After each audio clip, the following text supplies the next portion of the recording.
নমস্কাৰ সকলোকে মোৰ ইউটিউব চেনেলৰ আন এটা ভিডিঅ'লৈ স্বাগতম জনাইছোঁ আৰু আজি আপোনালোকক দেখাম আমাৰ বিষ্ণুপুৰ বৰনামঘৰ ভাগ। আজি হৈছে বৃহস্পতিবাৰ আৰু প্ৰত্যেক বৃহস্পতিবাৰে আমাৰ নামঘৰত সাপ্তাহিক ভাগৱত পাঠ হয় আৰু আজি আমাৰ ঘৰৰ পৰা এভাগ শৰাই আগবঢ়াইছে। সেয়েহে আজি আমি সকলো নামঘৰলৈ বুলি আহিলোঁ। আহি পালোহি এইয়া আমাৰ নামঘৰ। আমাৰ এই বিষ্ণুপুৰ বৰনামঘৰ ভাগৰ প্ৰতিষ্ঠা কৰা হৈছিলে 1958 চনতে আৰু তেতিয়াৰে পৰা ইয়াতে ভাওনা গীতা ভাগৱত পাঠৰ লগতে ধৰ্মৰ চৰ্চা চলি আহিছে। আৰু এতিয়া আহক আপোনালোকক দেখাওঁ নামঘৰৰ ভিতৰৰ দৃশ্য। আমি নামঘৰ আহি পোৱালে ইয়াতে ভাগৱত পাঠ আৰম্ভ হৈ গ'ল আৰু এতিয়া আমি আহি পালোহি নামঘৰ।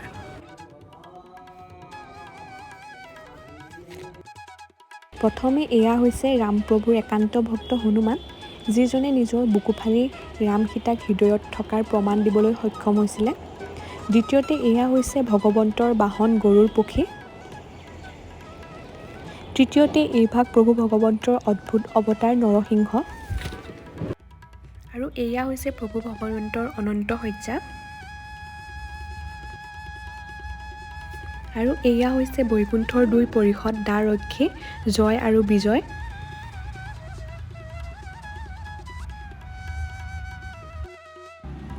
মণিকূট ভাগৰ দুই সন্মুখতে এনেদৰে জয় আৰু বিজয়ৰ প্ৰতিমা ৰখা হৈছে।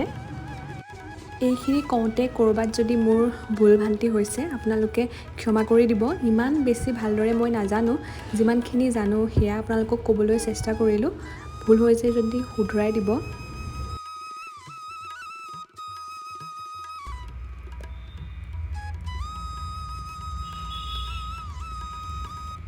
এয়া হৈছে আমাৰ মণিকূট ভাগ আৰু এয়া হৈছে দবা। এয়া পুৱা গধূলি ইয়াতে দবা কোবাই। প্ৰত্যেকটো নামঘৰতে দবা থাকেই যিহেতু। এতিয়া আপোনালোকক অলপমান ভাগৱত পাঠ শুনাওঁ। তিনিগৰাকী পাঠকে আজি ভাগৱত পাঠ কৰিছিলে আৰু তাৰে ভিতৰত এগৰাকী হৈছে মোৰ দেউতা। এয়া প্ৰথমতে মোৰ দেউতাই এয়া ভাগৱত পাঠ কৰিছে।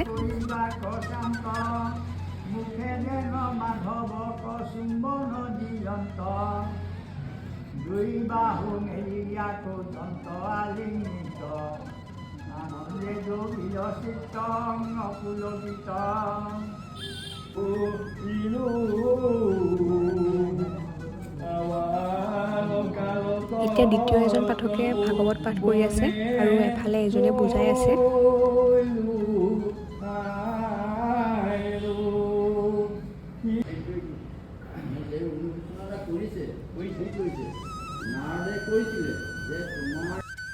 এতিয়া আপোনালোকক দেখাওঁ পাকঘৰটো। এয়া হৈছে পাকঘৰ। ইয়াতে চাহ বনায়। দুটা পাকঘৰ আছে, এটাত ভাত বনায় আৰু এটাত চাহ বনায়। ইয়াতে চাহ বনোৱা হয় আৰু এইজনী হৈছে আমাৰ খুৰী। এই দুইজনী হৈছে আমাৰ খুৰী, পূৰা কথাত ব্যস্ত আৰু দুইজনীয়ে চাহ বনাই আছে। আৰু এয়া হৈছে আমাৰ নামঘৰৰ বাৰণ্ডা ভাগ আৰু কিবা পাতিলে ইয়াতে মানুহবিলাকক খোৱা বোৱা ব্যৱস্থা কৰা হয়। আৰু এয়া আমাৰ নামঘৰৰ পুখুৰী। এইজনী হৈছে মোৰ খুৰাৰ ছোৱালী। এতিয়া আমাৰ মা খুৰীহঁতে পেহীহঁতে সকলোৱে এয়া চাহৰ যোগান ধৰিছে ভকতসকললৈ বুলি। এজনী হৈছে মোৰ পেহী।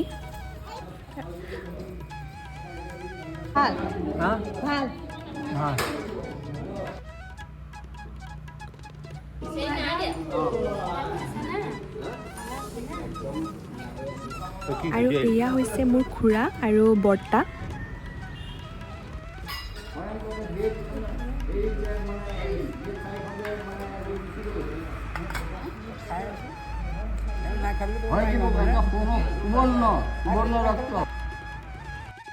আৰু এয়া হৈছে গোপিনীসকল। এয়া আমাৰ গাঁৱৰে হয়।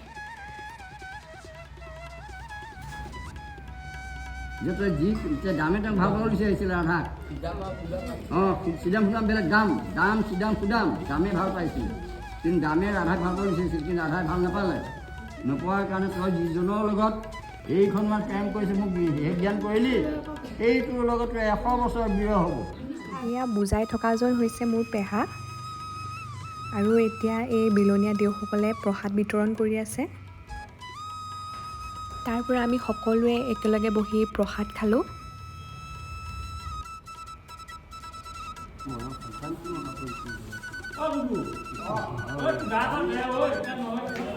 আৰু এতিয়া হৈছে বিদায় পৰ্ব আৰু বিদায়ৰ সময়ত প্ৰত্যেকজন ভকতকে এনেদৰে এখন এখন তামোল দি সেৱা কৰি পিনি বিদায় দিব লাগে আৰু এইভাগ কাম ময়ে কৰিছিলোঁ। প্ৰত্যেকজন ভকতৰ পৰা এনেদৰে আশীৰ্বাদ লৈ মনটো বহুত বেছি ভাল লাগিলে আৰু সঁচাই নামঘৰলৈ গ'লে মনটো বহুত বেছি পবিত্ৰ লাগে। সেয়েহে সকলোৱে যিমান পাৰে নামঘৰলৈ যাবলৈ যত্ন কৰিব লাগে যেতিয়াই চান্স পায়। এতিয়া সকলো ভকত বৈষ্ণৱ ঘৰলৈ বুলি ওলালে আৰু আমিও ঘৰলৈ বুলি যাবলৈ ওলালোঁ। যোৱাৰ আগত আপোনালোকক আকৌ এবাৰ আমাৰ বিষ্ণুপুৰ বৰনামঘৰ ভাগ ভালদৰে দেখাই দিলোঁ। আজিৰ ভিডিঅ'টো ইমানেই আছিলে আৰু ভিডিঅ'টো চাই কেনেকুৱা পালে কমেণ্ট কৰি জনাব। আকৌ এটা নতুন ভিডিঅ'ত লগ পাম। আজিলৈ ইমানেই, বাই বাই।